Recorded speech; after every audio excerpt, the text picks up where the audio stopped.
What's up everyone, I'm your host Edward, and on this channel I talk about stocks and crypto news. So if that's something you're interested in, feel free to subscribe and hit that notification bell so you can see my videos every single week. And don't forget to hit that like button down below for the YouTube algorithm. But yeah, not a lot of news today, but the markets are right now not doing too well. But I did find a couple articles that I really want to get into, so let's not waste any more time and let's just dive right in. So as usual, before I head into the articles, I'm just going to go through an overview of the markets, and today we can see that the Dow Jones, the Nasdaq, and the S&P are down pretty bad today. The Nasdaq is down about 2.5% and the S&P is down about 1.87. And keep this in mind, today's markets are doing worse than when the Evergrande news came out. So it is a really big sale day today. And if we look into our heat map here, right, we can see the big players like Apple, Microsoft, Google, Facebook, and Amazon are down almost 3% each. And the semiconductor space isn't looking too well either because of the chip storage. And yeah, today's not a good day for stocks. I think it's a really great day to pick up some of your favorite ones, but obviously do your own research and due diligence before doing anything. If we look into the crypto markets, obviously because the stock market is down, the crypto markets are down as well. Because when the equity markets are down, crypto is down as well. If we look here, the total crypto market cap is at 1.82 trillion, and crypto is not looking too well today. It is hovering at about $41,000, and Ethereum is down about 6%. I think today is a really great day to pick up some Ethereum if you're really bullish on it and you did your own research on Ethereum. But surprisingly, right, last week we saw the Evergrande issue, and I believe Bitcoin dropped about 8 to 10% that day. So surprisingly,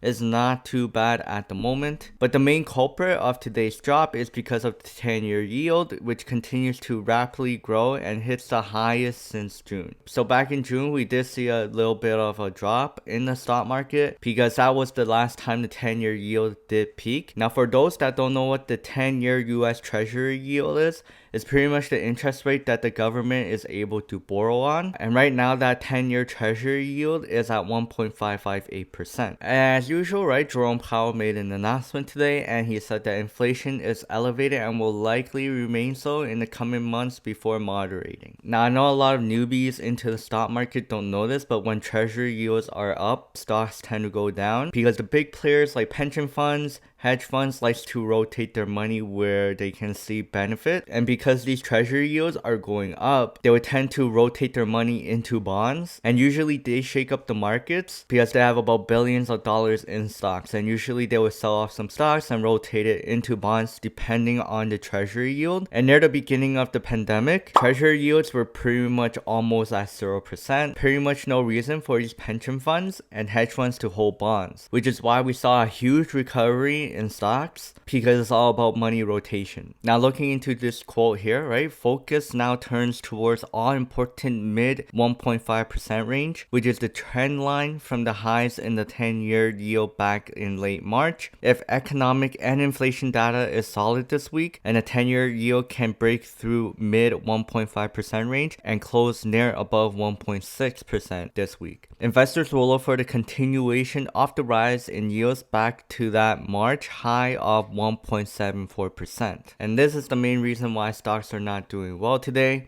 And if you go all the way back to the 1980s, right, treasury yields were sky high, so a lot of people invested their money into bonds, and that's why buying stocks during that era was super cheap because the PE ratios for majority of the companies was less than 15. But the problem was that hyperinflation occurred and the feds weren't aware of what they were doing, and yeah, that's pretty much it. Next up, there's a huge drama on TikTok regarding Zillow and also Redfin because a real estate TikToker made a video about why house prices are going up. Now, if you haven't watched this video yet, I recommend you to do so, but before I get any further, right, majority of the things he said is pretty much not true, and it's pretty much false information in my opinion, because what he said in this video is kind of targeted towards Zillow and how these companies are using the iBuy model where they'll buy up homes and then resell it for a profit. And I'm not gonna lie, Zillow's data is scary because they have information in the history of all homes in the United States. And what this TikToker is saying is that they're using the data to find homes where people are willing to buy, and then they're swooping it up and then reselling it for a profit. And doing the basic math, right? If they buy about 30 homes and they sell it for an extra $40,000, they just made about 1.2 million. Obviously, like all gullible TikTokers out there, they'll just listen to this and believe it because he's a real estate agent. But looking down here, right, the CEO of Zillow made a statement and issued a response to it. And this is where the TikToker made a mistake. Now in this quote, Zillow pay market value for every home they purchase. When Zillow looked at the homes and sold traditionally after they declined Zillow offer, they learned that on average, those selling traditionally sold for only 0.09% more than Zillow offer. And on every home that Zillow buys and sells, they are transparent. The purchase and resale prices are publicly displayed on the property page on Zillow.com. I think this is the key point here, right? They pay market value for the home. The information that Zillow has is the history prices of that home. And based on the seller's price, Zillow recognizes that they are only selling it for 0.09% more than Zillow offer. And Zillow is right now solving a huge issue with real estate, which is the liquidity. Because unlike stocks, you can sell stocks immediately and buy them, but for real estate, it's a whole entire process and it takes months. And this iBuyer model really changes the game. And remember, time is super important and people don't want to waste 3 months trying to sell a property. Doing it within the day would be a more reasonable approach for those that value their own time. And not only that, Redfin CEO also made a comment and said, "This is all untrue. We offer every home a choice of cash offer or a broker sale, sharing the data we use to price the home. We tell the owner that he or she will net more money via a broker sale. We would rather sell the home without owning it." And the moral of the story is to not trust TikTokers and don't believe everything on the internet. I believe you should always do additional research and your own due diligence before doing any actions, especially when it comes to your own personal financial situation. And that includes this channel, alright? Just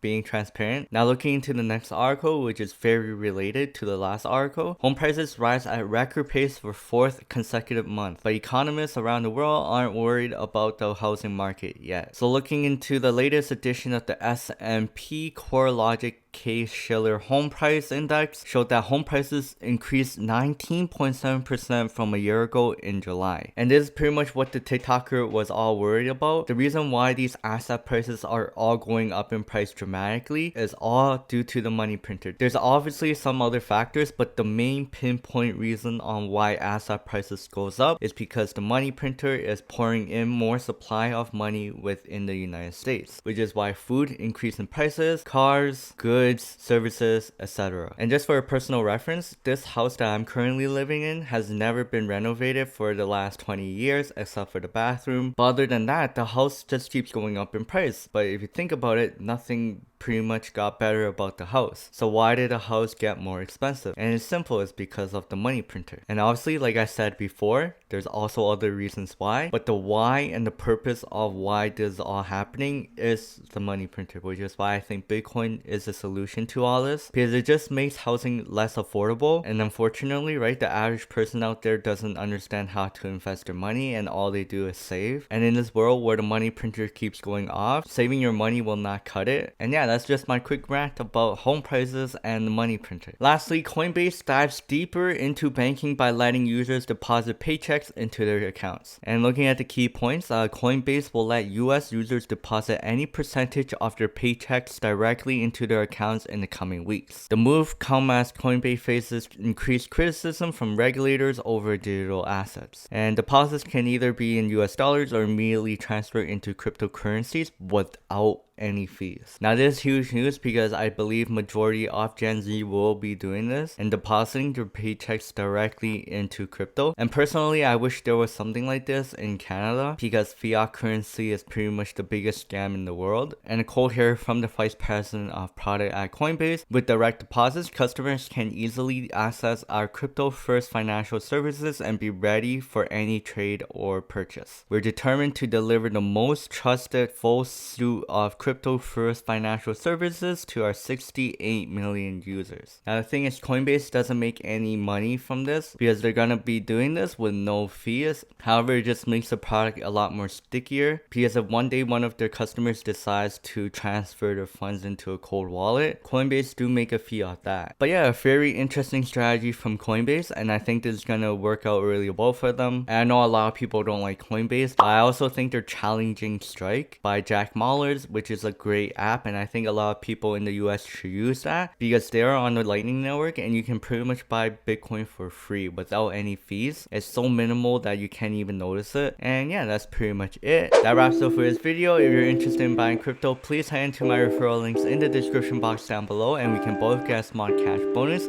once you sign up and make some trades. If you enjoyed this video, please smash that like button down below for the YouTube algorithm, and if you haven't already, feel free to subscribe and hit that notification bell so you can see my videos every single week. That's pretty much it, and I'll see you all in the next video. Peace.